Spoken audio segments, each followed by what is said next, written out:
C'est la Bible noir sur blanc. Bienvenue, bonne étude, que Dieu vous bénisse abondamment et c'est parti. Chers frères et sœurs, chers amis, que la paix et la grâce de Dieu soient avec vous tous. Amen. En ce matin, chers amis, nous avons le privilège d'être ensemble pour pouvoir adorer notre Créateur et pendant que nous sommes en train de méditer sur sa parole. Le titre de notre méditation pour ce matin, chers amis, où faut-il adorer le vrai Dieu? Où faut-il adorer le vrai Dieu? C'est le titre de notre méditation pour ce matin. Où faut-il adorer le vrai Dieu? Nous trouvons notre texte de base, chers amis, dans Jean 4, versets 19 à 24, qui dit « Seigneur, lui dit la femme, je vois que tu es prophète. Nos pères ont adoré sur cette montagne. Et vous, vous dites, vous, que le lieu où il faut adorer est à Jérusalem. Femme, lui dit Jésus, crois-moi, l'heure vient où ce ne sera ni sur cette montagne, ni à Jérusalem que vous adorerez le Père. Vous adorez ce que vous ne connaissez pas. Nous adorons ce que nous connaissons, car le salut vient des Juifs. Mais l'heure vient, et elle est déjà venue, où les vrais adorateurs adoreront le Père en esprit et en vérité. Car ce sont là les adorateurs que le Père demande. Dieu est esprit, et il faut que ceux qui l'adorent en esprit et en vérité. Amen. Mes amis, où faut-il adorer le vrai Dieu? Bien avant d'aller plus loin, chers amis, nous prions. Tant de Père Céleste, en cet instant, nous sommes en train de méditer sur ta parole. Que la sagesse d'en haut, ton Saint-Esprit vienne nous imprégner pour nous conduire dans toute la vérité et qu'ainsi, tant de Père, nous puissions apprendre, comprendre, appliquer et partager ta parole pour notre croissance spirituelle. En Jésus, nous t'en prions. Amen. Chers amis, où faut-il adorer le vrai Dieu? S'il y a une chose sur laquelle la terre entière est dans la confusion, est le lieu d'adoration de Dieu. C'est pourquoi la femme samaritaine a dit à Jésus, « Seigneur, lui dit la femme, je vois que tu es prophète. Nos pères ont adoré sur cette montagne. Et vous, vous dites, le lieu où il faut adorer est à Jérusalem. » Donc, la question de lieu d'adoration est la chose sur laquelle presque toute la terre est dans la confusion. Sur où est-ce qu'il faut adorer Dieu? Où faut-il adorer Dieu, chers amis? Donc aujourd'hui encore, si nous posons cette question, où faut-il adorer Dieu? Qu'allez-vous répondre? Où faut-il adorer Dieu? N'importe où. À la maison. À la maison. Partout où nous sommes. Doit aller. Partout où nous sommes. Partout. Parce que Dieu est partout. Il a dit que Dieu est esprit, Dieu n'a pas peur. Ceux qui l'adorent doivent juste adorer en esprit en vérité. Donc, où faut-il adorer Dieu? Certains d'entre nous disent partout où nous sommes. Et à la maison, Daniel a dit. Et Nanou et Dora a dit partout, à l'école, ainsi de suite. Donc, partout. Eh bien, chers amis, et merci pour vos réponses. Mais également, si vous posez cette question aux hommes religieux, où faut-il adorer Dieu? Eh bien, les hommes religieux vous répondront selon leur religion. Le judaïsme vous dira dans les synagogues, au mur de lamentation de Jérusalem. Donc, c'est à Jérusalem qu'il faut adorer. Ce n'est pas cela la femme a dit. Et les Samaritains vous diront sur la montagne. L'islam vous dira dans les mosquées, à la Mecque. Le bouddhisme vous dira dans les monastères. Les hindous vous dira dans leur lieu sacralisé de la nature. Les animistes vous dira il faut adorer dans les temples vaudous, dans les péristyles, dans les espaces mystérieux de la nature, dans les grottes, dans les côtés gros pieds bois, gros roches. Il faut adorer Dieu là. Ce sont là les animistes. De la même façon, vous m'avez expliqué la personne qui devait faire sa clôture pour laisser la grosse pierre. Et bien là, il y a un endroit qui épate les gens, donc c'est un lieu d'adoration. Les catholiques et les différents embranchements, orthodoxes, anglicans, protestants, ainsi de suite, vous diront que nous devons adorer Dieu dans les cathédrales, les temples et les églises bâtiments, et les bâtiments qu'ils appellent salles du royaume. Donc, chers amis, ce qui montre que toutes les religions des hommes ont une caractéristique commun. Leurs adeptes adorent leur être ou objet divinisé dans un lieu sacralisé. Tous adorent leur Dieu, leur entité divinisée dans un espace physique. Et malheureusement, chers amis, nous devons savoir que toutes ces religions qui enferment leur entité divinisée dans des lieux spécifiques sont égarées et perverties. Car ils n'adorent pas le seul vrai Dieu, créateur du ciel et de la terre, qui n'habite point dans ce qui est fait de main d'homme. Regardez cela, chers amis. Étienne et apôtre Paul, remplis du Saint-Esprit, regardez ce qu'il nous dit à travers la parole de Dieu. Acte 7, verset 46 à 51. Acte 7, verset 46 à 51. Donc, si pour toutes ces gens, il faut adorer Dieu dans leur espace, mais regardez ce que la Bible dit. Il dit, David trouva grâce devant Dieu et demanda d'élever une demeure pour le Dieu de Jacob. Verset 46. Verset 47, il dit, et ce fut Salomon qui lui bâtit une maison. Mais le Très-Haut n'habite pas dans ce qui est fait de main d'homme, comme dit le prophète. Le Très-Haut n'habite pas dans ce qui est fait de main d'homme. David avait demandé de faire un temple. C'est Salomon qui l'a bâti. Mais on nous dit que Dieu n'habite pas dans ce qui est fait de maison fait de main d'homme. Et il continue. Pourquoi Dieu n'habite pas de ce qui est fait de main d'homme? Regardez ce qu'il dit comme ça. Le ciel est son trône et la terre est son marchepied. Quelle maison me bâtirez-vous, dit le Seigneur? Ou quel sera le lieu de mon repos? N'est-ce pas ma main qui a fait toutes ces choses? Et ça, le ciel est son trône, la terre est son marchepied. Quelle maison pourrez-vous bâtir à Dieu? C'est Dieu qui tient la terre dans sa main. Est-ce que vous pouvez bâtir une maison à Dieu? Non. Il dit plus loin, si l'Éternel ne bâtit la maison, ceux qui la bâtissent travaillent en vain. Donc, si nous ne pouvons pas, l'Éternel est le propriétaire de tout ce qui est sur la terre, comment pouvez-vous bâtir une temple à Dieu? Et c'est pourquoi, à la suite, Étienne dit, homme au cou raide, incirconcis de cœur et d'oreille, vous vous opposez toujours au Saint-Esprit. Ce que vos pères ont été, vous l'êtes aussi. Vos pères pensent pouvoir bâtir un temple à Dieu, une maison à Dieu. Vous êtes également des hommes au cou raide.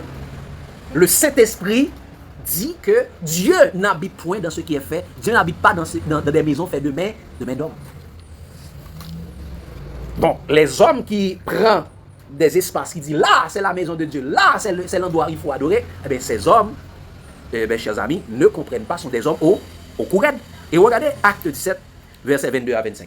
Apôtre Paul va aller dans le même sens pour aller beaucoup plus loin. Et si Étienne a dit dans ce qui est fait de main d'homme, regardez ce que l'apôtre Paul va dire, chers amis. Il dit, Paul, debout au milieu de l'aéropage, versets 22 à 25. Il dit, Paul, debout au milieu de l'aéropage, dit, homme athénien. Donc, lorsque Étienne parlait, il parlait lui-même avec les Juifs. Là, Paul est en train de parler avec les païens. Donc, la maison des Juifs n'est pas le temple des Juifs, le temple à Jérusalem n'est pas la maison de Dieu. Eh bien, on va dire également, pour les païens, le temple qu'ils bâtissent également n'est pas le temple de Dieu.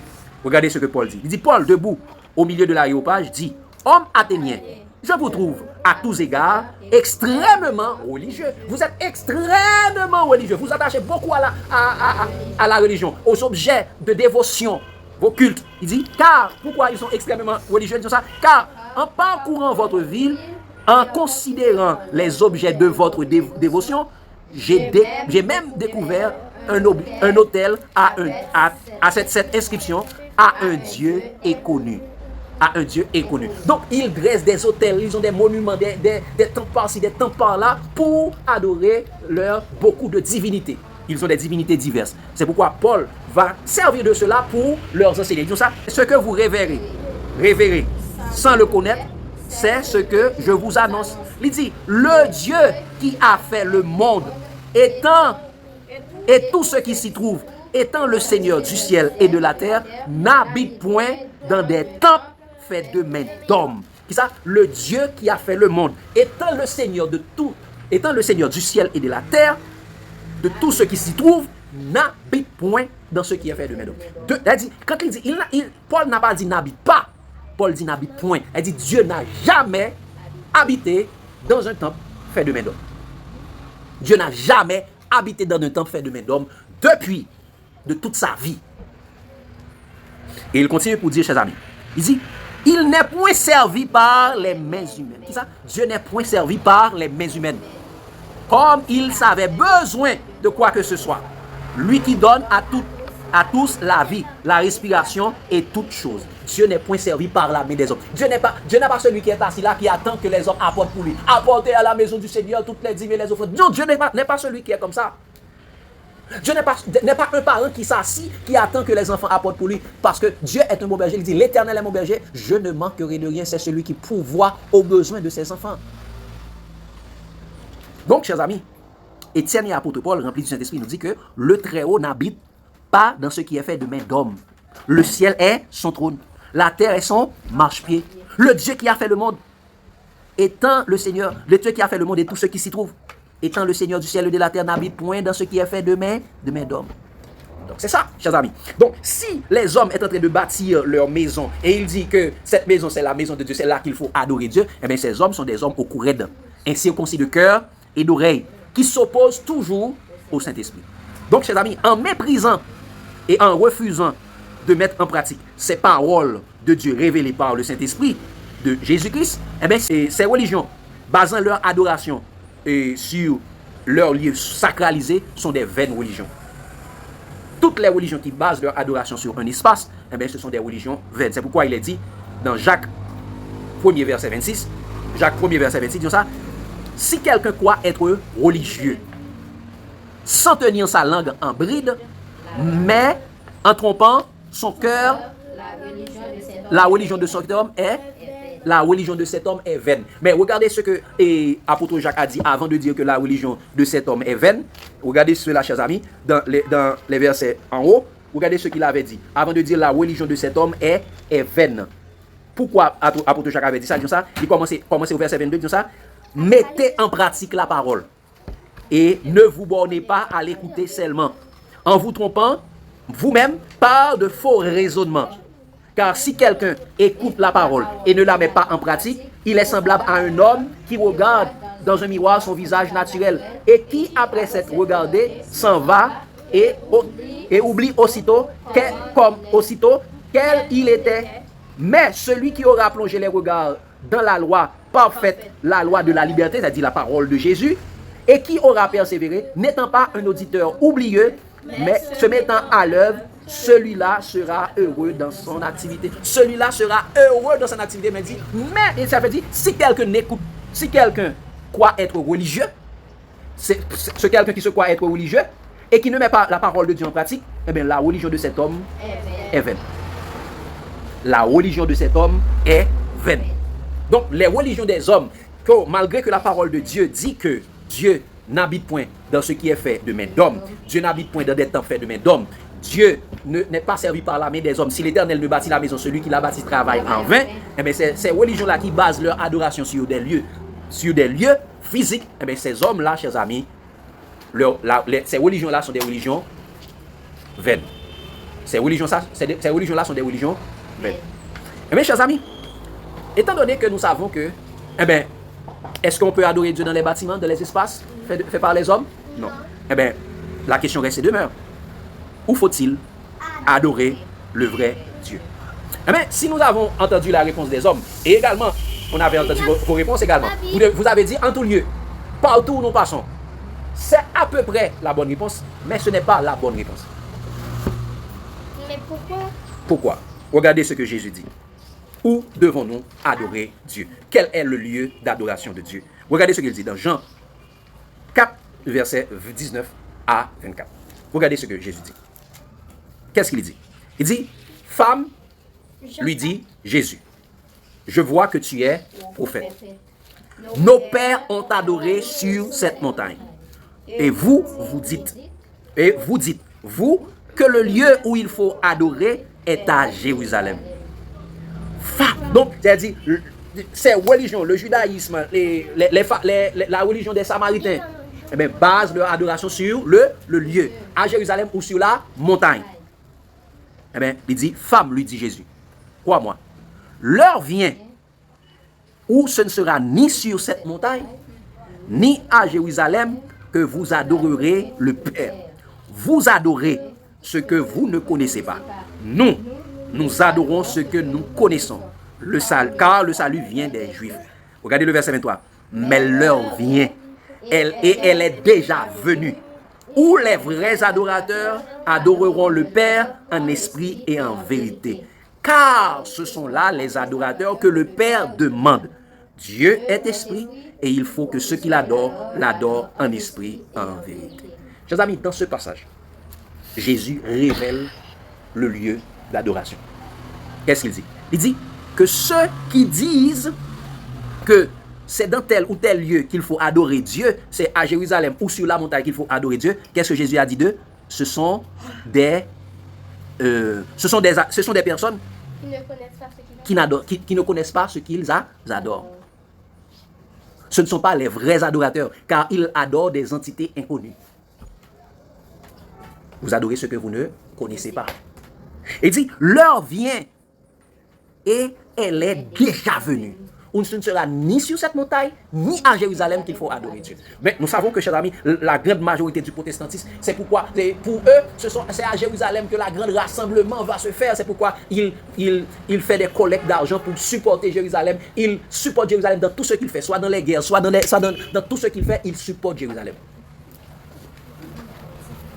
Et deuxième chose, Jésus dit, l'heure vient, il a dit, depuis le temps de Jésus, l'heure vient et elle est déjà venue.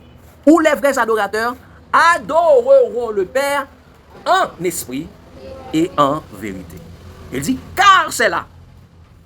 Car Dieu lui-même est esprit. Les adorateurs qu'il demande sont ceux qui l'adorent en esprit et en vérité. Donc, chers amis, où devons-nous adorer Dieu? Où devons-nous adorer Dieu selon Jésus? En esprit et en vérité. Ce que tu as dit, c'est bien, oui? Nous allons le voir tout à l'heure. En esprit et en vérité. Pas dans n'importe quel corps, mais nous devons le faire en esprit et en vérité. Mais qu'est-ce que ça veut dire adorer Dieu en esprit et en vérité? Regardez cela, chers amis. Allons dans 1 Corinthiens 6, verset 19-20. 1 Corinthiens 6, verset 19-20. Qu'est-ce que ça veut dire adorer Dieu en esprit et en vérité? 1 Corinthiens 6, verset 19-20.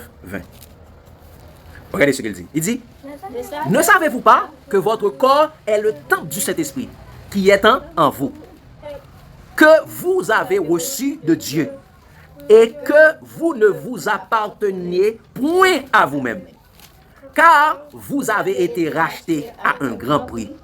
Glorifiez donc Dieu dans votre corps et dans votre esprit qui appartiennent à Dieu. Qui ça? Adorer Dieu en esprit et en vérité veut dire que ça? Glorifiez donc Dieu dans votre corps et dans votre esprit qui appartient à Dieu. Donc, après que Dieu a fini de nous racheter par le sang de Jésus, il a détruit notre vieil homme.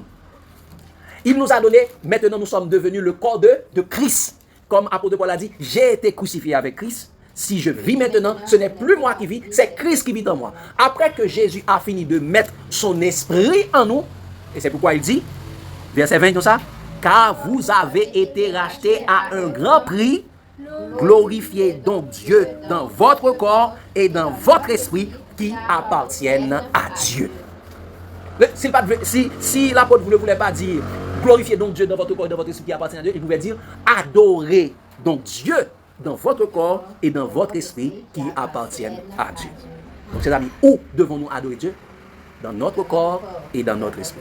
Mais quel corps, quel esprit? C'est le corps qui a été racheté par le sang de Jésus. Le corps qui est régénéré par le Saint-Esprit. Donc, c'est ça. Mes chers amis, donc, cela traduit adorer Dieu en esprit et en vérité, c'est adorer Dieu dans notre corps, recréé en Jésus-Christ et régénéré par le Saint-Esprit. C'est là le lieu, c'est là le centre d'adoration du seul vrai Dieu. Ce n'est pas les bâtiments, ce n'est pas les temples faits de main d'homme. Donc le lieu d'adoration, c'est là, chers amis. C'est là, le centre de réflexion, le centre de décision des hommes. Voici le lieu d'adoration. Ce n'est pas dans la maison de la famille. Ce n'est pas aller dans les bâtiments des hommes. Le lieu d'adoration, c'est là. c'est notre pensée. Le lieu d'adoration, c'est là, c'est notre corps. Le lieu d'adoration, c'est pourquoi, chers amis, lorsque nous adorons, nous devons être concentrés. Notre esprit doit être accroché à Dieu et à Dieu seul. Où faut-il adorer le seul vrai Dieu? Donc, selon Jésus, c'est dans le corps et l'esprit de l'homme régénéré. Et, chers amis, les apôtres imitateurs de Jésus, Christ confirme cela. Tous les apôtres ont dit, nous venons de voir Paul qui dit ça, ne savez-vous pas que votre corps est le temple du Saint-Esprit qui est en vous, que vous avez reçu de Dieu et que vous ne vous apparteniez point à vous-même, car vous avez été rachetés à un grand prix. Glorifiez donc Dieu dans votre corps et dans votre esprit qui appartient à Dieu. Adorez donc Dieu dans votre corps et dans votre esprit qui appartient à Dieu. Et regardez cela, chers amis, dans Romains 1er verset 8-9. Regardez ce que la parole de Dieu dit. Romains 1er verset 8-9. Voici, chers amis, le lieu d'adoration. Romains 1er verset 8-9. Qu'est-ce qu'il dit? Il dit, je rends d'abord grâce à mon Dieu par Jésus-Christ au sujet de vous tous, de ce que votre foi est renommée dans le monde entier. Il dit, Dieu que je sers en mon esprit dans l'évangile de son Fils, mes témoins que je fais sans cesse mention de vous. Il dit, Dieu que je sers dans mon esprit, le Dieu que j'adore dans mon esprit. Donc, le lieu de l'adoration, c'est notre esprit. C'est le corps humain. Glorifiez donc Dieu dans votre corps et dans votre esprit qui appartient à Dieu. Parce que vous pouvez être dans la maison, vous pouvez être dans les bâtiments, vous pouvez être dans la rue, n'importe où vous êtes, vous pouvez adorer Dieu. Mais vous pouvez être également dans cet espace. Si votre corps, si votre esprit, votre corps ne se connecte pas à Dieu, vous n'adorez pas le Dieu. Donc, le lieu de l'adoration, c'est là. C'est le cerveau. Pendant que vous adorez, est-ce que l'esprit va vaciller de l'autre côté? Est-ce qu'on concentre en l'autre bagaille? Est-ce qu'on pense avec l'autre bagaille? Est-ce qu'on connecte? Parce que le lieu de l'adoration, c'est quoi? C'est notre corps et notre esprit. Donc, chers amis, le corps et l'esprit des disciples de Jésus est le vrai temple d'adoration du seul vrai Dieu. Contrairement à ce qu'enseignent les vaines religions des religieux, ce n'est pas les temples bâtiments, les lieux sacralisés qui sont l'espace d'adoration du vrai Dieu, mais c'est le corps et l'esprit sanctifié des disciples de Jésus. C'est pourquoi il est écrit, chers amis, dans Romains 12, verset 1-2. Romains 12, verset 1-2. Nous allons le voir encore une fois pour être encore plus clair. Donc, et Paul va nous dire quelque chose de très important. Qu'est-ce qu'il a dit? Romains 12, verset 1-2. Disons ça. Je vous exhorte donc, frères, par les compassions de Dieu, à offrir vos corps comme sacrifice vivant, saint, agréable à Dieu, ce qui sera de votre part un culte raisonnable. Donc, quel est le culte raisonnable, chers amis? Le culte raisonnable, c'est d'offrir vos corps comme un sacrifice vivant, saint et agréable à Dieu. C'est ça le culte d'adoration. C'est ça, adorer Dieu, c'est offrir ton corps, offrir notre corps comme un sacrifice vivant et agréable à Dieu. Parce que notre corps est le lieu d'adoration de Dieu. Notre corps et notre esprit, c'est là que nous adorons Dieu. Ce n'est pas dans ce bâtiment-là où nous sommes. Ce n'est pas dans cet espace-là où nous sommes. Mais c'est dans la tête, ça se fait. C'est dans le corps, ça se fait. C'est dans le corps, ça se fait. C'est pourquoi Jésus avait dit quelque part, si vous allez présenter votre offrande à Dieu, c'est-à-dire votre adoration à Dieu, et vous vous rappelez que vous avez quelque chose, vous avez quelqu'un qui a quelque chose contre vous, dépose là ton offrande, va te réconcilier avec la personne et retourner présenter ton offrande. Parce que l'adoration, c'est là. Nous ne pouvons pas adorer Dieu pendant que nous avons des ennemis. N'est-ce pas? Oui. C'est ça le culte raisonnable. Le culte... Si tu as des ennemis, Dieu ne te pardonnera pas. Oui, si tu ne pardonnes pas à tes ennemis. Donc, chers amis, le culte raisonnable, le culte qui est basé sur la raison, c'est offrir son corps comme un sacrifice vivant, saint et agréable à Dieu. Donc c'est ça le culte d'adoration. Le culte d'adoration est fait dans le corps. Dans le corps. Et il continue pour dire, et si le culte se fait dans le corps, il dit, tous ceux qui ne font pas des cultes dans le corps, regardez ce que l'apôtre Paul dit, ne vous conformez pas au siècle présent, Mais soyez transformés par le renouvellement de l'intelligence afin que vous discerniez quelle est la volonté de Dieu, ce qui est bon, agréable et parfait. Paul dit de ne pas vous conformer au siècle présent où les hommes adorent des idoles inconnues dans leurs espaces d'adoration. Mais soyez transformés quoi? Par le renouvellement de l'intelligence, parce que ces hommes ont l'intelligence obscurcie. Leurs yeux ont été aveuglés.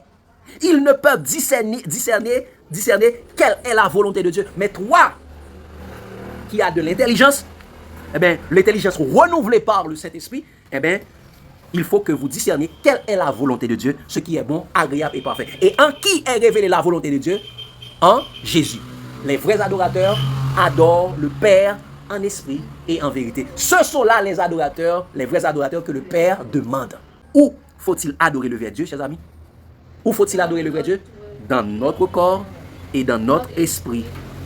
Donc, c'est dans le corps et l'esprit de l'homme recréé en Jésus-Christ et régénéré par le Saint-Esprit. Car il dit, si quelqu'un est en Christ, il est une nouvelle créature. Les choses anciennes sont passées et voici toutes choses sont devenues nouvelles. Mais regardez avant de dire cela, regardez ce que l'apôtre Paul dit dans 2 Corinthiens 5. À partir du verset 13. 2 Corinthiens 5. On lit ensemble, on lit ensemble. En effet, si je suis hors de sens, c'est pour vous. Si, c'est pour Dieu. Si je suis de bon sens, c'est pour vous. Car l'amour de Christ nous presse. Voici là où je trouve toujours mon verset lorsque dit l'amour de Christ nous presse. Il dit l'amour de Christ nous presse.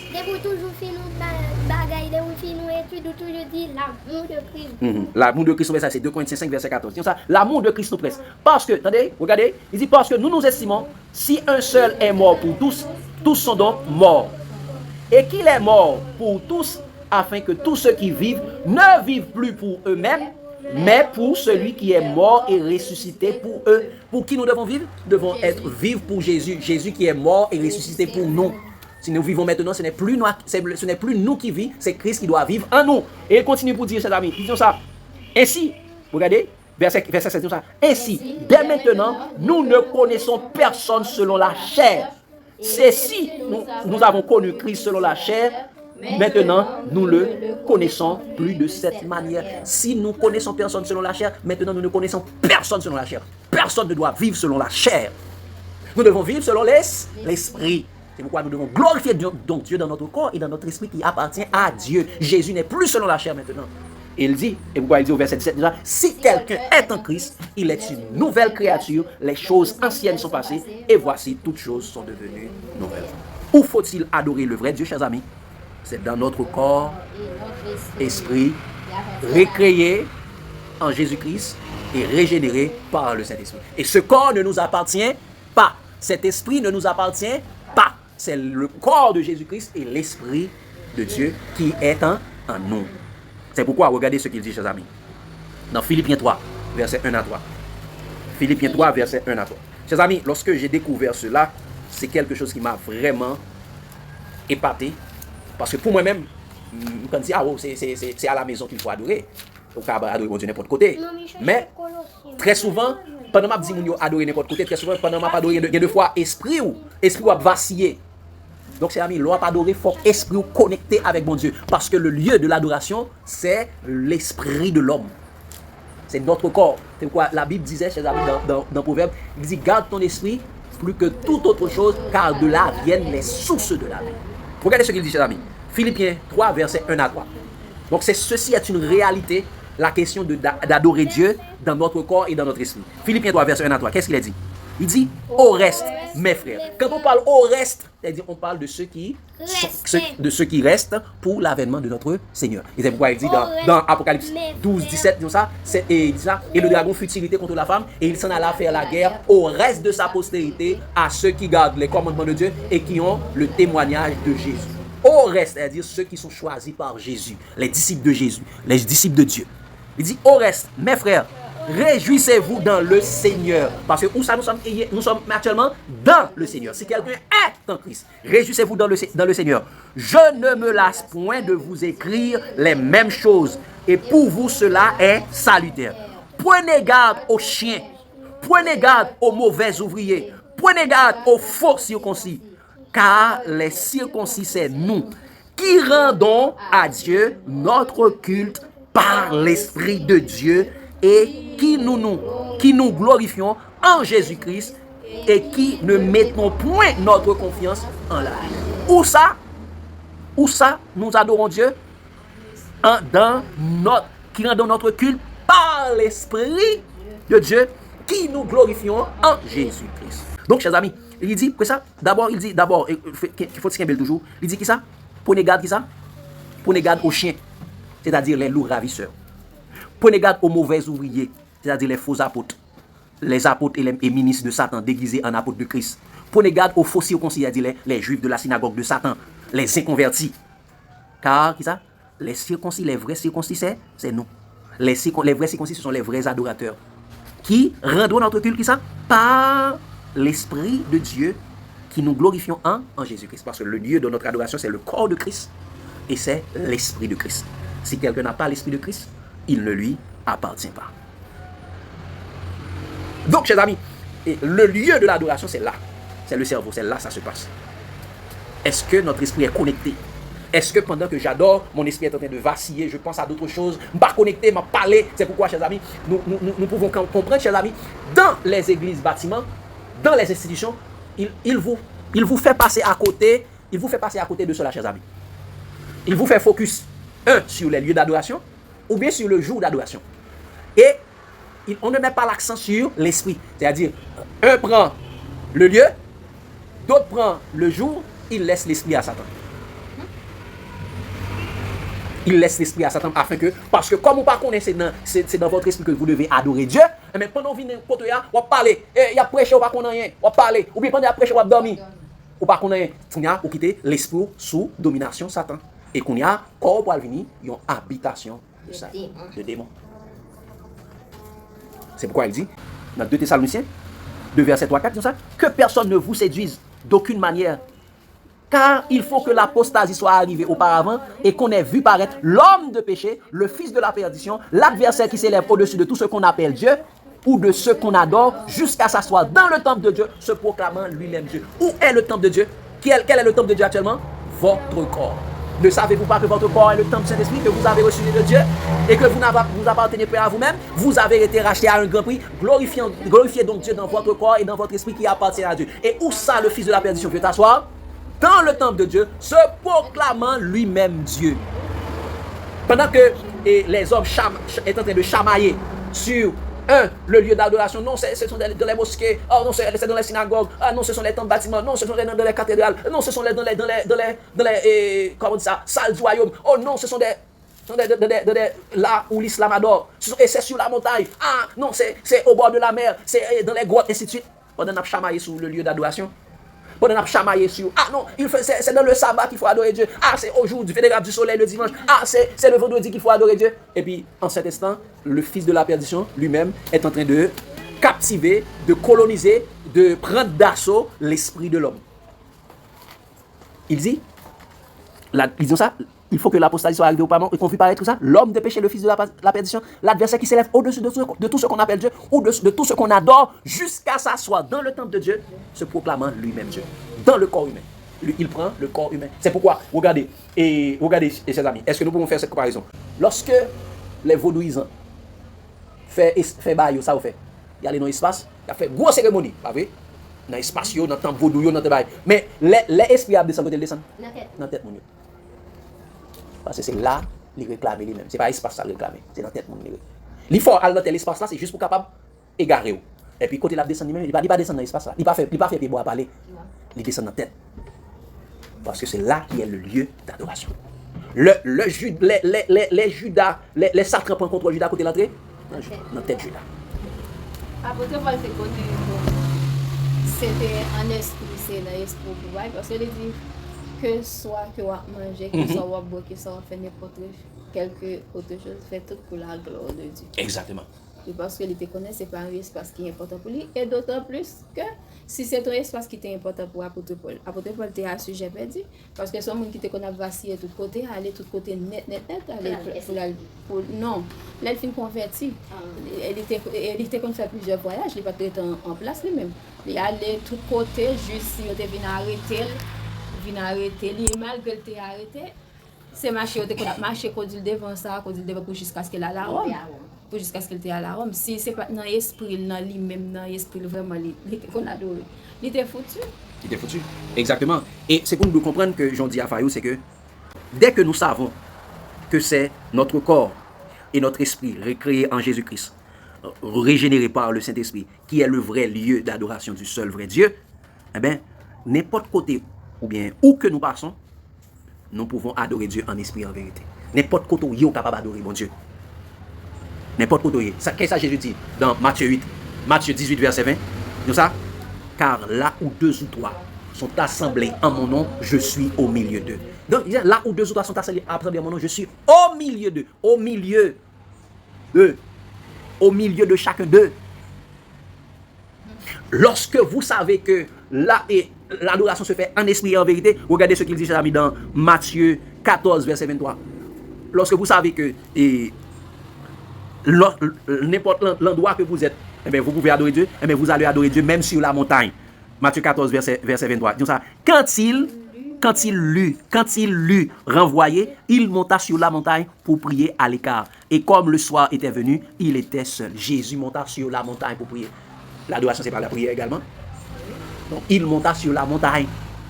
Lorsque vous savez que l'adoration se fait dans l'esprit, eh bien, vous allez également, lorsque vous allez dans les jardins, vous allez adorer Dieu également, comme Fayou a dit. Et soit que vous mangez, soit que vous vivez, soit que vous fassiez quelque autre chose, vous allez faire tout pour la gloire de Dieu. Et Matthieu 26, verset 36. Disons ça. Là-dessus, Jésus alla avec eux dans un lieu appelé Gethsémani. Gethsémani, c'est le jardin de Gethsémani, où il dit aux disciples, asseyez-vous ici, pendant que je m'éloignerai pour prier. Donc, il adore dans le jardin. Lorsque, chers amis, vous savez que le lieu de l'adoration est votre esprit, lorsque vous êtes dans la chambre également, vous allez adorer Dieu. Dans la chambre. Regardez cela, chers amis, dans Matthieu 6, verset 5-6. Matthieu 6, verset 5-6. Regardez ce qu'il dit. Donc, lorsque vous savez que votre esprit, c'est là qui est le lieu de d'adoration, chers amis, lorsque vous êtes dans la chambre, vous allez adorer Dieu également. Regardez ce qu'il dit. Il dit, lorsque vous priez, ne soyez pas comme les hypocrites qui aiment à prier debout dans les synagogues. Donc ça, où les hypocrites aiment à prier debout dans les synagogues et au coin des rues pour être vus des hommes. Je vous le dis, en vérité, ils reçoivent leur récompense. Mais quand tu pries, entre dans ta chambre, ferme ta porte et prie ton Père qui est là dans le lieu secret. Et ton Père qui voit dans le secret te le rendra. Donc lorsque tu sais que la prière se fait dans l'esprit, dans le corps, quand tu veux prier, tu vas entrer dans ta chambre pour prier. Si c'est dans ta chambre que tu vas prier dans ta chambre. Lorsque vous savez, chers amis, que le lieu de l'adoration, c'est notre esprit, eh bien, tu peux monter même dans les chambres hautes, dans la chambre haute pour prier. Et regardez cela dans Acte 1er, verset 13-14. Acte 1er, verset 13-14. Regardez ce qu'il a dit, chers amis. Les disciples se réunissaient dans la chambre haute pour prier, pour adorer Dieu. Regardez ce qu'il dit. Disons ça. Quand ils furent, Acte 1er, verset 13-14, disons ça. Quand ils furent arrivés, ils montèrent dans la chambre haute où ils se tenaient d'ordinaire. Donc, ils avaient l'habitude d'aller là, d'ordinaire. Il dit, c'était Pierre, Jean, Jacques, André, Philippe, Thomas, Barthélemy, Matthieu, Jacques, fils d'Alphée, Simon le Zélote, Jude, fils de Jacques. Tous d'un commun accord persévéraient dans la prière avec les femmes et Marie, mère de Jésus, et avec les frères de Jésus. Ils persévéraient dans la prière. Où ça? Dans la chambre haute. Et quand vous savez, chers amis, que le lieu de l'adoration, c'est votre esprit, c'est votre corps, eh bien vous allez adorer Dieu également dans les assemblées familiales. Dans les assemblées familiales, Romains 16, verset 5. Romains 16, verset 5, chers amis. Nous lisons rapidement. Romains 16, verset 5. Où est-ce que Paul adorait? Regardez, Romains 16, verset 5. Ça. Saluez aussi l'église qui est dans leur maison. Saluez Éphaïnette, mon bien-aimé, qui a été pour Christ les prémices de l'Asie. Donc, saluez qui ça? L'église qui est dans la maison de Priscille et de Aquilas. Et ça? Ce qui est dans la maison de Priscille et de Aquilas. Parce que si vous commencez depuis le verset 3. Et également, chers amis, Romains, 1 Corinthiens 16, verset 19. 1 Corinthiens 16, verset 19, regardez ce qu'il dit, chers amis. Ils disent ça. Les églises d'Asie vous saluent. Aquilas et Priscille, avec l'église qui est dans leur maison, vous salue beaucoup dans le Seigneur. L'église qui est tout ça dans leur maison. Nous sommes capables de prendre plusieurs autres exemples, chers amis. Où est-ce que Paul, dans Colossiens 4, verset 15, Paul salue l'église de Laodicée et Nymphas et l'église qui est dans sa maison. Dans Philémon 1er, verset 2, Paul salue l'église qui est dans la maison de Philémon. Et lorsque vous savez que Jésus, le lieu d'adoration, c'est le corps et l'esprit régénéré, recréé, régénéré, ben, vous allez même adorer Dieu même au bord de la rivière. Acte 16, verset 13. Qu'est-ce qu'il dit ça? Le jour du sabbat, nous nous rendîmes hors de la porte vers une rivière où nous pensons que se trouvait un lieu de prière. Nous nous assîmes et nous parlâmes aux femmes qui étaient réunies. Donc, lorsque vous savez que le lieu de l'adoration est votre corps et votre esprit, vous pouvez même aller adorer au bord de la rivière. Et je vais aller encore plus loin, chers amis. Je vais aller encore plus loin. Lorsque vous savez que le lieu de l'adoration est votre corps et votre esprit régénéré en Jésus-Christ, vous allez adorer Dieu même dans la prison. Où ça, chers amis? Vous allez adorer Dieu même dans la prison. Acte 16, verset 23 à 25. Acte 16, verset 23 à 25. Regardez cela, chers amis. Où Paul et Silas ont adoré Dieu dans la prison. Il dit non, nous ne sommes pas dans le temple, nous ne pouvons pas adorer Dieu. Et non, il adore Dieu dans la prison. Regardez ce qu'il dit. Il dit, après qu'on les eut chargés de coups, ils les jetèrent en prison, en recommandant aux geôliers de les garder sûrement. Il dit, le geôlier ayant reçu cet ordre, les jeta dans la prison intérieure et leur mit des ceps aux pieds. Vers le milieu de la nuit, Paul et Silas priaient et chantaient les louanges de Dieu et les prisonniers les entendaient. Qu'est-ce qu'ils faisaient là?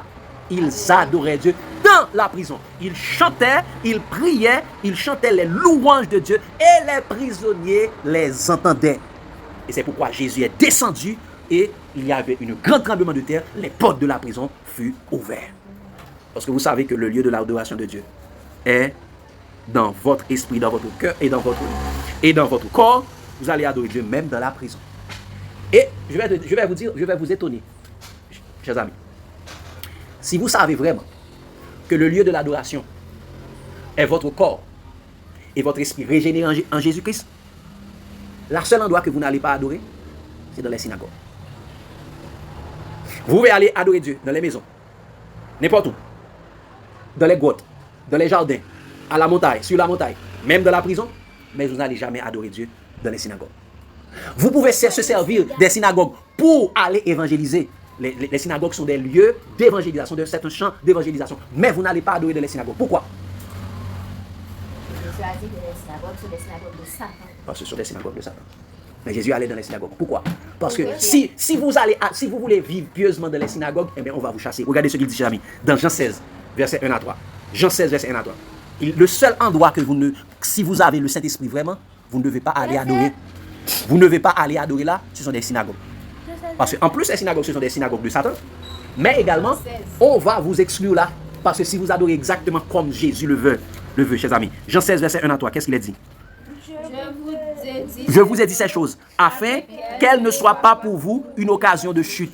Ils vous excluront dans les synagogues. Et même l'heure vient où quiconque vous fera mourir croira rendre un culte à Dieu. Ils agiront ainsi parce qu'ils n'ont connu ni le Père ni moi. Qu'est-ce que Jésus avait dit à la femme? Vous adorez ce que vous ne connaissez pas. Même les Juifs adorent dans les synagogues, ils ne connaissent ni le Père, ni Jésus. A dit, ils adorent une autre entité. Qu'est-ce qu'ils feront, chers amis? Ils vous excluront dans les synagogues. Lorsque vous voulez adorer Dieu comme cela doit être, eh bien, chers amis, ils vont vous exclure. Si vous savez vraiment que votre corps est effectivement, votre corps et votre esprit est le lieu de l'adoration, mes amis, est le lieu de l'adoration du vrai Dieu, vous n'allez jamais adorer dans les églises bâtiments. Qu'est-ce que j'ai dit, amis? Si vous savez vraiment que votre corps et votre esprit est le lieu d'adoration du vrai Dieu, vous n'allez jamais adorer Dieu dans les églises bâtiments. Pourquoi? Parce que les églises bâtiments actuellement sont le trône de Satan. Regardez cela, chers amis. Regardez cela, chers amis, dans Apocalypse 2. verset 13, verset 12-13. De la même façon, les Juifs persécutaient les disciples, excluaient les disciples dans leur synagogue. Regardez également, chers amis, depuis en l'an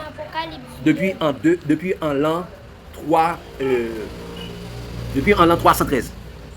Mais tous ceux qui veulent vivre pieusement Jésus, tous les vrais témoins de Jésus sont persécutés dans les églises. Si vous voulez vivre exactement comme Jésus le veut, chers amis, vous ne pouvez pas adorer parce que la louange est aux hommes droits. Il faut s'assembler avec les hommes qui adorent Dieu réellement. Regardez ce qu'il dit. Écrit à l'ange de l'église de Pergame. Nous sommes ensemble? Apocalypse 2, verset 12-13. Qu'est-ce qu'il a dit? Il dit, écrit à l'ange de l'église de Pergame. Voici ce que dit celui qui a l'épée aiguë à deux tranchants. Qu'est-ce que l'épée aiguë à deux tranchants? C'est la parole de Dieu. Il dit, je sais où tu demeures. Là, je sais que là est le trône de Satan. Tu retiens mon nom. Et ça, il retient le nom de Christ. Christianisme. Tu n'as pas renié ma foi, même au jour d'Antipas, mon témoin fidèle, qui a été mis à mort chez vous, là où Satan a sa demeure. Où Satan a sa demeure encore? Dans l'église de Pergame. Dans l'église de Pergame. Et à partir de cette église, chers amis, depuis 313, Satan dresse son trône à l'intérieur des églises. Et c'est pourquoi Jésus lui-même est dehors. Et il dit, je me tiens à la porte et je frappe. Si Jésus est en train de frapper, c'est qu'elle dit, Jésus est dehors. Donc, si Jésus est dehors, est-ce que toi-même, vous pouvez être à l'intérieur? Non. Si Jésus est dehors, toi-même également, vous devez être dehors. Regardez ce qu'il dit dans Jean 10. Laisse-moi montrer cela, chers amis. Qu'est-ce que Jésus dit? Jésus dit, moi-même, je vais appeler mes disciples et les conduire dehors. Regardez ce qu'il dit, chers amis. Verset 2. Mais celui qui entre par la porte est le berger des brebis. Il dit, le portier lui ouvre.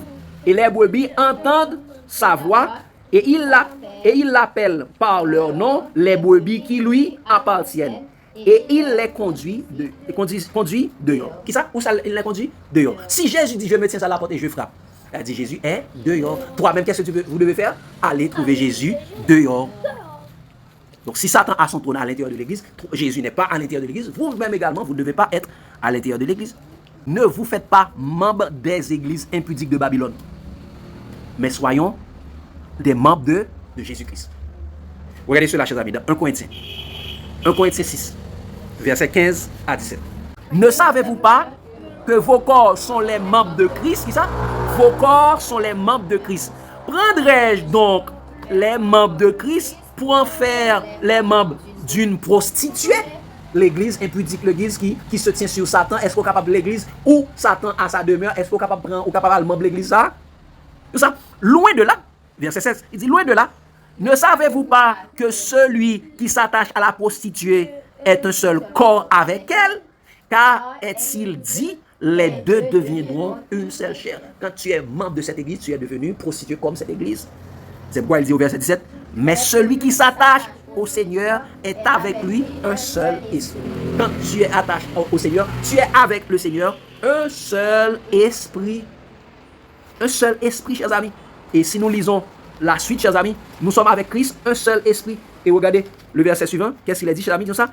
Quelques autres péchés. Qu'est-ce qu'il dit, verset? Quelques autres péchés qu'un homme commet, verset 18.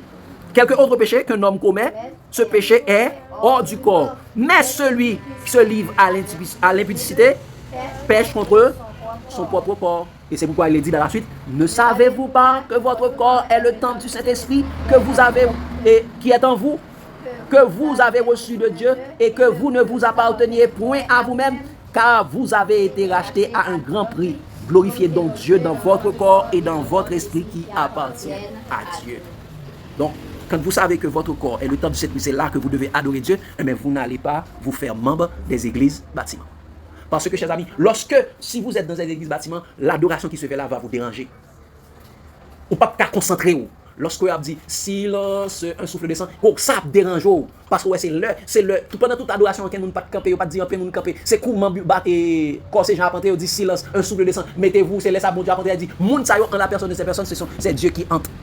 C'est un blasphème. Quand vous savez que la dîme que vous collectez, c'est vraiment un truc de Satan. Là, on va faire service de fidélité pour sans tout déranger. Quand on va faire invocation, il a fait invocation, prière d'invocation. Il dit, il y a ça. Invoquer un esprit pour le descendre là, pour capable captiver tout le monde là.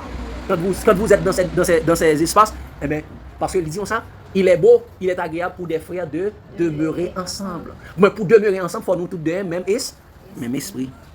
Et ça fait, il dit, chers amis, dans Apocalypse 18, verset 1 à 5, nous devons sortir du milieu d'elle.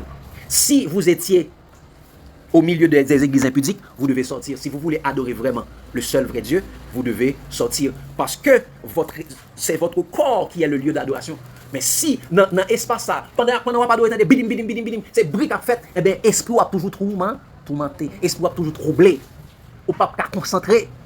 Là, c'est la chair qu'on nourrit, mais pas l'esprit. Et bon, ça me dit, chers amis, dans Apocalypse 18, voici l'appel, chers amis. Ça, après cela, je vis descendre du ciel un autre ange qui avait une grande autorité, et la terre fut éclairée de sa gloire. Apocalypse 18, verset 1 à 5. Ça, il cria d'une voix forte, disant, elle est tombée, Babylone la grande. Et qui est Babylone, chers amis? Babylone, c'est la mère des impudiques, la mère des églises impudiques. Elle est tombée, Babylone. Pourquoi elle est tombée? Qu'est-ce qu'elle est devenue? Elle est devenue une habitation de démons, un repère de tout esprit impur, un repère de tout oiseau impur et odieux. Parce que toutes les nations ont bu du vin de la fureur de son impudicité, et que les rois de la terre se sont livrés avec elle à l'impudicité, et que les marchands de la terre se sont enrichis par la puissance de son luxe. Chers amis, est-ce que je vais vous donner quelque chose? De toute sa vie, Jésus n'a jamais adoré dans un synagogue. Jésus adorait, Jésus priait dans les montagnes, dans les jardins et même dans le désert. Mais Jésus n'a jamais adoré dans un synagogue. Jésus allait dans les synagogues pour évangéliser, pour prêcher l'évangile, parce que les Juifs ne voulaient pas l'accepter. Et lorsque Jésus disait la vérité dans les synagogues, qu'est-ce qu'on le fait? Et c'est quoi Jésus dit? Ils vont exclure dans les synagogues. Ils ont exclu Jésus, ils ont voulu jeter Jésus au haut. Ils vont voulu le lapider. 2, ils ont voulu le jeter au haut d'une falaise. Jésus n'a jamais adoré dans une synagogue. Tu allais dire quelque chose, Doral? Oui, j'allais poser une question. Oui. Quand Jésus avait lu ce qui était dit par le prophète Ésaïe, c'était pas un jour de sabbat? C'était un jour de sabbat. Jésus était allé dans la synagogue, mais il allait prêcher. Il allait dire, aujourd'hui même, cette parole que vous entendez est accomplie. Et c'est dans cet même endroit, on a dit, n'est-ce pas le fils du charpentier? Et on prenait Jésus, on le bousculait pour le jeter au haut d'une falaise. Au milieu d'eux. Donc, comme lui, il veut adorer, il veut dire exactement, voici ce que c'est la vérité. Il dit, non, je vais là-haut. Le jour du sabbat, on voulait le jeter. C'est pourquoi il est dit au verset 4, il dit, et j'entendis du ciel une autre voix qui disait, sortez du milieu d'elle, mon peuple, afin que vous ne participiez point à ses péchés et que vous n'ayez point part à ses fléaux. C'est ça, afin que vous ne participiez point à ses péchés. Parce que là, c'est le péché qui règne dans ces assemblées. C'est le péché qui règne dans ces assemblées. Ce qu'ils font, ils le font, ils demeurent dans l'iniquité.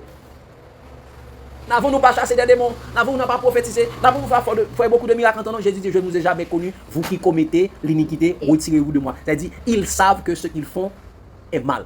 Ils le font quand même. C'est pourquoi Jésus dit, verset 5, car ces péchés se sont accumulés jusqu'au ciel et que Dieu s'est souvenu de ses iniquités. Et dans 2 Corinthiens 6, verset 14 à 18. 2 Corinthiens 6, verset 14 à 18, pour montrer, chers amis, nous ne pouvons, nous qui sommes fidèles, si vous savez que votre corps et votre esprit, recréé en Jésus-Christ, régénéré par le Saint-Esprit, c'est là le lieu d'adoration du seul vrai Dieu, eh bien, vous ne pouvez pas vous mettre avec les infidèles.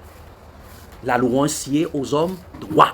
Mais si la louange sied aux hommes droits, eh bien, ceux qui n'est pas droits, ils ne sont pas capables d'adorer avec eux. Ou qu'à prêcher, ou qu'à évangéliser, mais tu ne peux pas aller adorer avec eux. Si vous pouvez aller dans le bâtiment, ça, si c'est pour évangéliser, pas de problème. Mais si c'est pour adorer, vous ne pouvez pas l'adorer. Au contraire, à chaque fois aller, on dose mauvais esprit. Regardez ce qu'il dit, chers amis. 2 Corinthiens 6, verset 14 à 18. Il dit, ne vous mettez pas avec les infidèles sous un joug étranger. Car quel rapport y a-t-il entre la justice et l'iniquité? Ou qu'y a-t-il de commun entre la lumière et les ténèbres? La lumière, c'est Jésus. Les ténèbres, c'est le monde. Donc, si on ne pas adorer, on est infidèle, on ne pas suivre Christ. Est-ce qu'on est capable de mettre avec eux sur un joug étranger? Quel est le joug étranger? C'est le joug de la loi. On sait aussi la loi à observer. Est-ce qu'on est sous la loi encore? Non. Nous sommes sous la grâce. Donc, ces hommes sont encore dans les ténèbres. La lumière, lui, dans les ténèbres, et les ténèbres ne l'ont point reçu parce que leurs œuvres sont mauvaises. Et verset 15. Il dit quel rapport, quel accord y a-t-il entre Christ et Bélial? Ou quelle part a le fidèle avec les infidèles? Donc les fidèles et les infidèles ne peuvent pas adorer au même endroit. Il dit quel rapport y a-t-il entre le temple de Dieu et les idoles? Les idoles, les mauvais esprits qu'on adore là. Tu es le temple de Dieu. Lorsque vous allez là, mes chers amis, Dieu ne va pas accompagner vous là, sauf si vous pouvez le prêcher. Vous pouvez le défier, mauvais esprit qui est là. Vous pouvez le défier pour dire la vérité, mais si vous pouvez l'adorer là, mes amis, bon Dieu ne va pas accompagner vous. Qui rapport qui est, parce que là, c'est mauvais esprit qui a régné là. Il dit comme ça, car nous sommes le temple du Dieu vivant, comme Dieu l'a dit, j'habiterai et je marcherai au milieu d'eux. Je serai leur Dieu et ils seront mon peuple. C'est pourquoi sortez du milieu d'eux et séparez-vous, dit le Seigneur. Ne touchez pas à ce qui est impur et je vous accueillerai. Je serai un père, vous serez pour moi des fils et des filles, dit le Seigneur Tout-Puissant. C'est ce que Jésus avait dit à la femme. L'heure vient. Et elle est déjà venue. Où les vrais adorateurs adoreront le Père en esprit et en vérité. Ce sont là les adorateurs que le Père demande. C'est pourquoi il dit ça. Je serai pour vous un Père et vous serez pour moi des fils et des filles, dit le Seigneur Tout-Puissant. Où faut-il adorer le vrai Dieu, chers amis? Corps et de notre esprit qui appartiennent à Dieu. Question, lumière et suggestion, chers amis.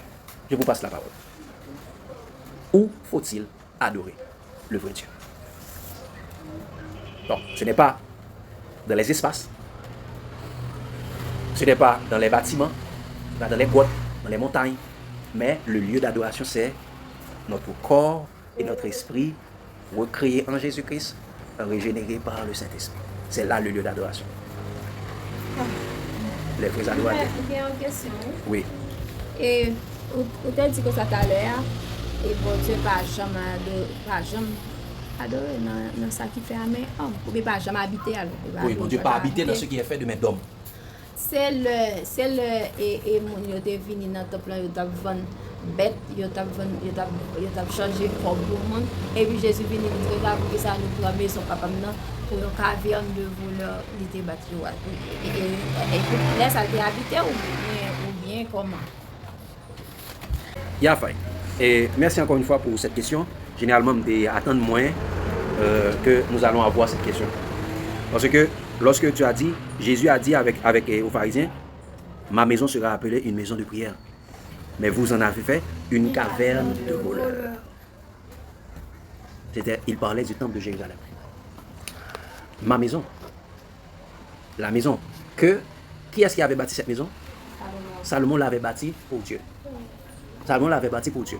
Il dit, c'est cette maison qui devait être pour Dieu. Mais qu'est-ce que nous venons de lire? Ce n'est pas moi qui a dit que Dieu n'habite point de ce qui est fait de main d'homme, non? C'est la Bible qui le dit.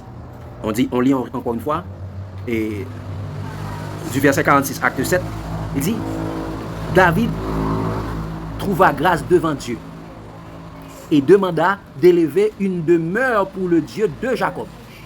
Et ce fut Salomon qui lui bâtit une maison. Mais le Très-Haut n'habite pas dans ce qui est fait de main d'homme, comme dit le prophète. Le ciel est son trône, la terre est son marchepied. Quelle maison me bâtirait-on? Est-ce qu'on est capable de faire un bagage qui dit le Seigneur? Donc c'est la Bible qui dit votre maison. Et disons ça, ma maison sera. Et disons ça, Dieu n'habite point dans ce qui est fait de main d'homme. Si l'Éternel ne bâtit la maison, celui qui la bâtit travaille en vain. Ce n'est pas Dieu qui avait demandé à David de lui bâtir une maison. Ce n'est pas Dieu qui avait dit que Salomon doit lui bâtir une maison. C'était la volonté de David. Mais cette maison n'est pas la demeure de Dieu. Mais encore une fois, les hommes ont fait de cette maison une caverne de voleurs. C'est pourquoi lorsque Satan tentait Jésus, où l'a-t-il emmené? Au haut du temple. C'est parce que c'était là sa maison. Qui est le grand voleur? Jésus dit dans Jean 10, verset 10, le voleur ne vient que pour dérober, égorger et détruire. Donc c'est-à-dire les dirigeants juifs ont transformé la maison, le temple que Salomon bâtissait au nom de Dieu en une caverne de voleurs. C'est une caverne, c'est pour Satan et ses acolytes. C'est pourquoi il est dit dans le verset, regardez ce qu'il dit au chapitre 23, verset, à partir du verset 1, non, et Matthieu 23, parce que ce que nous lisons lorsque Jésus dit, vous avez fait une caverne de voleurs, C'était dans Matthieu 21. Regardez ce qu'il dit en Matthieu 23. À partir du verset 37, tout ça. Jérusalem, Jérusalem, qui tue les prophètes et qui lapide ceux qui te sont envoyés. Combien de fois ai-je voulu rassembler tes enfants comme une poule rassemble ses poussins sous ses ailes, et vous ne l'avez pas voulu. Voici, votre maison vous sera laissée déserte. Votre caverne de voleurs vous sera laissée déserte. Jésus n'a pas venu visiter l'enfant. La présence de Dieu ne viendra plus visiter. Même dans le désert, est-ce que la présence de Dieu était toujours dans ce sanctuaire là? Chaque temps de fois, fumée quand descend. Mais il n'habitait pas dans l'endroit. Donc ce n'est pas la demeure de Dieu. Il construit dans le nom de Dieu, mais ce n'est pas, Dieu n'habite point dans ce qui est fait de main d'homme. Dieu a sa propre demeure. Et la propre demeure de Dieu, où est-ce que Dieu veut habiter? En nous, dans nos corps et notre esprit qui appartiennent à Dieu. Autre question, lumière et suggestion. Est-ce que nous comprenons, Claire? Même ça m'a pas ajouté, c'est que c'est parce que à chaque instruction, bon Dieu, bah nous comme créatures, il nous pas mettre en application. Parce que normalement, bon Dieu, temple là, il pas habiter là-dedans, mais il était qu'à venir habiter parce que Salomon créé, il était pour il était fait, mais malheureusement nous-mêmes qui pour faire bon Dieu venir visiter là, nous pas dans condition pour bon Dieu venir. Parce que normalement, les bon Dieu t'a venir, c'est pas roche l'état pour visiter, c'est pas porte bois planche comme pas qu'on a qui ça ou te fait si ça roche ou bien si ça bois qui j'ai fait là, c'est pas ça où t'a venir visiter, c'est nous même qui humains t'a venir visiter. Mais malheureusement nous pas mettre nous dans condition parce que bon Dieu dit et c'est quoi nous avec esprit nous le besoin, mais nous même quoi nous déjà pas pour bon Dieu, nous souiller quoi nous. Esprit nous gagne vieux bagaille mal n'a fait. Bon nous tout est prophète, nous a fait bagaille qui déplaît à bon Dieu. Bon Dieu pas qu'à venir habiter. Si nous même qui a pas l'entrée dans côté nous construit pour l'IA, nous dans condition, c'est pas côté en droit la venir visiter, c'est nous même qui la donne. Mais malheureusement nous pas dans condition. C'est cause ça qui fait bon Dieu dit il pas habiter là-dedans. Bon elle vient mais je ne pas joindre yon monde valait monde comme si qui était sous terre malgré yo te gen imperfection et humain mais ouais yo dit il était qu'on marcher avec bon Dieu comme s'il était gardé moun ça bien devant Dieu parce que moun ça lui-même il t'a pratiqué ça bon Dieu t'a fait par exemple Enoch qui était monté tout vivant dans celle-là. Je pense que c'est parce que c'est comme un prunelle sur bon Dieu il était dans condition pour bon Dieu te conserver avec. Et si tout le monde, comme si Jean bon Dieu mandé pour nous agir comme ça, quel que soit côté nous t'a parlé, il tape là tout. Parce que c'est pas objet à lui-même, besoin, c'est nous-mêmes les besoins. Mais le fait que nous pas en condition, nous pas rempli condition, il pas mettre pied. Non, c'est ça, nous devons comprendre aujourd'hui, Faye, c'est que, il dit Enoch, après la naissance de Métushélah, Enoch marchait 300 ans avec Dieu sans se détourner ni à gauche ni à droite. 300 ans avec Dieu. A dit, bon, l'Enoch qui était Saint-Esprit conduit. Ceux qui sont conduits par l'Esprit sont fils de Dieu. Est-ce que l'adoration qu'on va là, on fait en esprit et en vérité? Est-ce qu'on va faire en Jésus, ou pas en Christ, mais en Christ? Est-ce qu'on est animé par l'Esprit de Christ? J'en te dis, c'est que dans pile monde, il pas même dans l'application, non, il même méprisé parole là. Il méprisé ça, Jésus dit. Il pas attendu le même.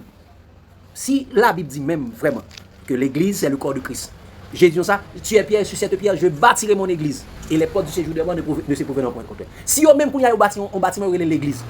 Ouais, que si la Bible dit même, si l'Éternel ne bâtit la maison, ceux qui la bâtissent travaillent en vain. Si il dit ça même que l'église c'est le corps de Christ, et nous sommes le corps de Christ. Si vous même vous construisez un bâtiment, vous construisez l'église même. Ouais, vous savez mépriser Jésus totalement. Et pas Jésus dit ça, le Dieu est esprit, il faut que ceux qui l'adorent en esprit et en vérité. Ce n'est pas les bâtiments. Et eux même ils c'est là même pour adorer. Et ils toujours prendre des textes, ils tordent des tensions, ils tordent des sens, n'abandonnez pas votre assemblée. N'abandonnez pas votre assemblée. Alors que où ça Jésus, Dieu nous a rassemblés? En Christ. Donc c'est là.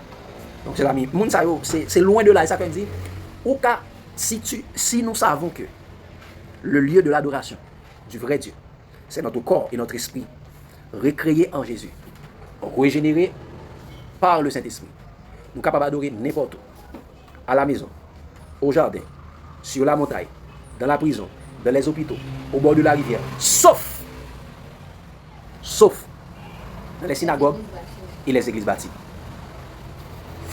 Sauf dans les temples faits de main d'homme. Parce que là, les gens ne sont pas d'accord. Parce qu'ils ont chassé. il y a chasse. Côté nèg y a fait une cérémonie vaudou céleste on va dire Jésus revient bientôt et ça fait Y a pas. Pendant nèg y a ramassé dit non, dis n'était pas de l'argent, c'est y a chiffon non. C'est pendant nèg a fait fête moisson dit non, mais la question de la moisson c'est la fin du monde. C'est pas pour faire l'argent. Oui. Alors que faut dire la vérité. Si ouais mon a font bagay qui menti ou bien eh ben ouais l'espoir troublé là et ben là pas là-haut. Là pas là-haut. Il vous exclut dans les synagogues. Donc espace ça pas lieu d'adoration. Pour adorer la caille dans les églises de maison et ça fait disciples pas canal adorer dans les synagogues, ils étaient adorés dans leur maison. Bon rivière dans prison dans tout côté net dans chambre quelque soit côté et ou ka regarder si n'a regarder parcourir toute la Bible n'a pour chers amis cet esprit pas de jamais descendre dans le temple cet esprit pas de jamais descendre dans synagogue mais cet esprit descend dans chambre là cet esprit descend gars connaît ainsi de suite donc ça c'est dans deuxième partie là bien pour nous ça donc où faut-il adorer le vrai Dieu et ça fait tout ça me dégue pour me dire des fois nous pas bien prêcher nous pas bien évangéliser nous pas bien évangéliser Vous dites ça fait me dire ça. Sur votre foi, il y a un pile bagaille comme si en tant que chrétien, nous pas ta supposé faire. Nous pas ta supposé faire, mais c'est pas un monde qui peut dire nous ça. Comme si l'on vient dire monde comme si il déranger monde. Parce que normalement monde n'a pas même avant. Ah ou même ou péché. Ah c'est gâte longue à l'autre. Ah ou même ou maquiller ou déjà pour aller dans celle. Gâte ou même ou mettre côté à l'autre. Gâte ou même ou pas bien ici. Une fois que vous avez Jésus, si tout le monde veut Jésus entre dans la vie, il y a des comportements tout naturellement là pour moi je fait tel balle, j'étais pas rien, mais quand il y a moins né de nouveau, ça pas pour moi. C'est pas vous même qui peut dire mon pas fait. Tout simplement mon a changé statut parce que il était tel genre, il vient pour l'autre genre, il vient né de nouveau. Né de nouveau là, ça c'est un bagage cet esprit fait dans la ville pour le juste ouais, façon que il était comporté dans le temps passé, à temps actuel là, c'est pas pour lui. Mais si c'est vous-même qui pourrait dire, ah, si vous faites tel bagaille, pécho et bagaille, moi c'est vrai, c'est très mauvais. Parce que la Bible dit que ça, l'air où c'est un nouveau créature, choses anciennes sont passées et puis tout ça va venir au nouvelle. Deux bagailles, m'a dit sur ça. Premier aspect, oui, vous avez raison en grande partie de ce que tu as dit, Faye. Si nous prenons nos comptes, nous pas nous pas jamais Jésus t'a prêché. Quittez volant. Quittez ici. Quittez qui ça? Voler loup-garou. Non. Jésus n'a jamais pris et prêché sur la question de ça moun yo a metté. OK? Seulement Jésus pas demandé moun à prêcher ça tout. Jésus demandé pour nous protéger Jésus ba nous. Et nous prêcher l'évangile là, le moun entendait la quoi la transformer. Exemple Paul, c'était un gros persécuteur. Mais il était qui ça? Il était un gros pharisien. Il pas jamais transformé. Mais jour Paul rencontré avec Jésus, Paul transformé. Mais deuxième aspect que je me dis, en tant que frère et sœur, lorsque dans l'assemblée des croyants, on doit exhorter l'autre. Je ne vais pas le prêcher de mal dire tel, qui te met pantalon, qui te met qui texte, à la longueur non pas mal prêcher, on pas rien ça. Parce que pas rien pourquoi qu'on baille ça, pourquoi rencontrer avec Jésus, pas tout ça pour le prêcher. Mais si son frère, mon sœur, nous là nous Daniel là ou Fayou et moi ouais Fayou et Dorali ainsi de suite, un frère en Christ ou capable d'exhorter. Ah non, ça c'est pas bon. Ça c'est bon. Voici ce que Jésus, la parole de Dieu nous exhorte. Nous doit exhorter l'autre pour nous grandir dans la foi. Parce que ouais mon a font bagaille ou quitter le faire. Mais si ouais mon ou a font bagaille qui mal, qui te fait qu'on est pas vraiment. Il pas vraiment sauvé. Ou bien juste il le bon vague. Il bon va qu'on y a liquide au fel, on met fel, qu'on perdit, qu'on sauver ça pas garder. Mais un frère qui est mon vrai, et un mari, un madame, un papa, un petit qui est mon vrai, un frère, une sœur qui est mon vrai, les lois font bail qui mal ça a contribué avec père tout, la dit non pas faire ça. Ah non ça pas bon non pas faire. Ils appellent là au monde exhorté, c'est pas fâché ou fâché, c'est dit bon Dieu merci d'être qu'on monde qui tout ça. Mais jour où on font bagarre ouais, pas aucun esprit qui dans qui dit pas frère. Pas aucun monde qui vient nous joindre qui dit pas faire alors que soit frère pas bon. Commencez à poser cette question. Ils sont mauvaises portes. OK? Si vous dites un bail qui pas bon, tout le monde pas dit rien, aïe. On est on commence pour compte. Ou commencer à arriver dans un niveau côté, ou pas bien dans quel monde qui a pris à la repentance. Parce que il dit cet esprit-là, qui ça cet esprit-là pour faire sur la terre, il dit la convaincre le monde en ce qui concerne, et convaincre le monde du péché, de justice et de jugement. Pour ne pas arrêter dans le péché. Et si vous faites péché, ou arrêtez là, il n'y a pas quel monde qui vient dire non, ou pas conscience ou pas reprocher qu'on est pour son mauvaise femme. Donc si vous faites bagarre, ou quittez le fait là-dedans, ou quittez le fait qu'on est, eh bien, puis devant, si vous s'appelez, vous pouvez prendre délicat. L'important, quand nous ne pas rejeter l'exhortation, parle et pas moun dehors qui n'a pas exhorter. Moun dehors, c'est l'évangile là pour prêcher, présenter au Jésus. Présenter au l'amour Jésus, présenter au Jésus. Là, on fait contre Jésus. Il y a montrer, mais qui Jésus te marché, qu'on y a suivre Jésus. Qu'on y a si on a marché con Jean, il faut accepter Jésus, a marché Jean, ou qu'à exhorter, montrer, mais qui Jésus te marché. À partir de là, on présenter au Jésus et puis on a suivre Jésus. Tout bon. Mais pas le dire qu'il te louga ou qu'il te vole, non. Qui te fait cérémonie au chaunette. Et bien, il y a là. Mais après, c'est qu'il est là. Et là, ça, on peut prendre un pile bagaille parce que on sortit dans la voie de Dieu. Parce que bouclier, nous, c'est la parole de Dieu. C'est pas ça, bon Dieu, il faut dire. Exactement. Avec un qui a chassé des démons, et les démons disent, moi contre Paul, moi contre Jésus. Mais nous-mêmes, dès qu'ils nous ils ronflent en bateau. Ils ronflent en bateau. C'est ça, nous devons comprendre. Donc, lieu adoration, ça fait longtemps que nous sommes là, nous ne connaissons pas. Moi-même, pas connaître tout. C'est pas dans le jour ça, le lieu de l'adoration, c'est là. Parce que nous, dans l'espace là, c'est votre cerveau, c'est votre esprit, dans votre corps. Donc, je pense que nous arrêtons là, chers amis. Le lieu de l'adoration du vrai Dieu, c'est notre corps et notre esprit qui appartient à Dieu.